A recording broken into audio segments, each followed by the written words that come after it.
Some people stop explaining themselves. And the truth is, it scares people more than anger ever could. Because anger is loud. Anger gives shape to conflict.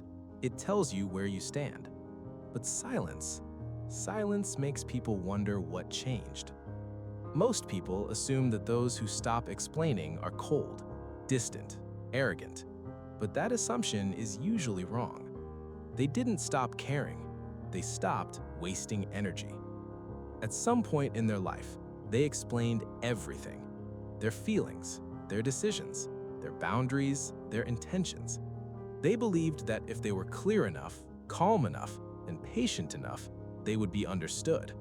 So they chose their words carefully. They softened their tone. They gave context. They clarified again, and again, and again. But instead of understanding, they were questioned, doubted, corrected, or quietly ignored. And something subtle begins to happen in moments like these. Not anger, not resentment, but awareness. They start to notice how often explaining turns into defending, how often clarity turns into negotiation, how often honesty turns into vulnerability for the wrong audience. Over time, something clicks. They realize that explaining doesn't always create understanding. Sometimes it only creates exposure. Every explanation opens a door, and not everyone who walks through it comes with respect. Some come with judgment, some come with control, some come with the need to reshape your truth into something more convenient for them. So they begin to observe patterns. Who listens to understand, and who listens only to respond? Who asks questions out of curiosity, and who collects information to use later? Who respects boundaries, and who pushes them softly under the disguise of concern? That's when explaining stops feeling like communication and starts feeling like self-betrayal. This is where the shift happens. Not suddenly, not dramatically, quietly. It shows up as a pause before answering, a shorter response, a moment of stillness instead of justification. They speak less, they justify nothing, they answer fewer questions.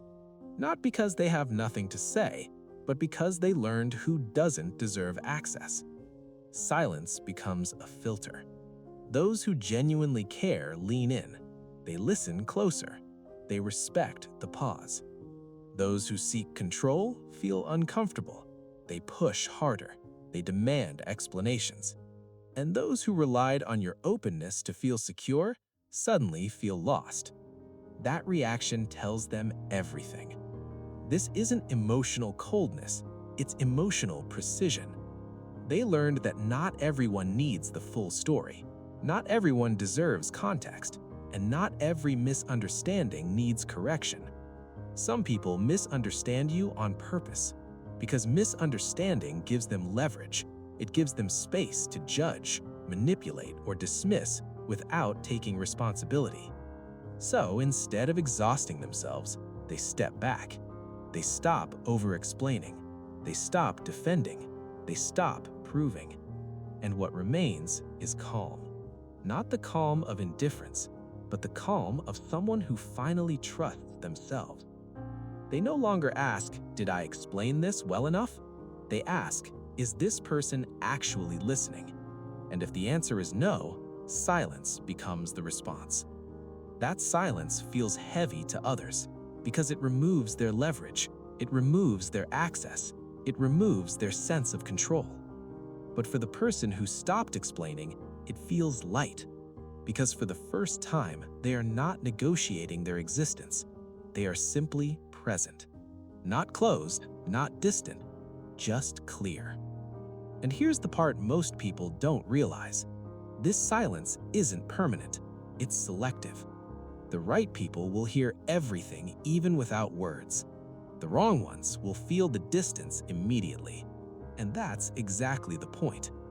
If this resonated, you already know why. You don't need to explain it. This channel exists for those who observe quietly. If you want more reflections like this, subscribe.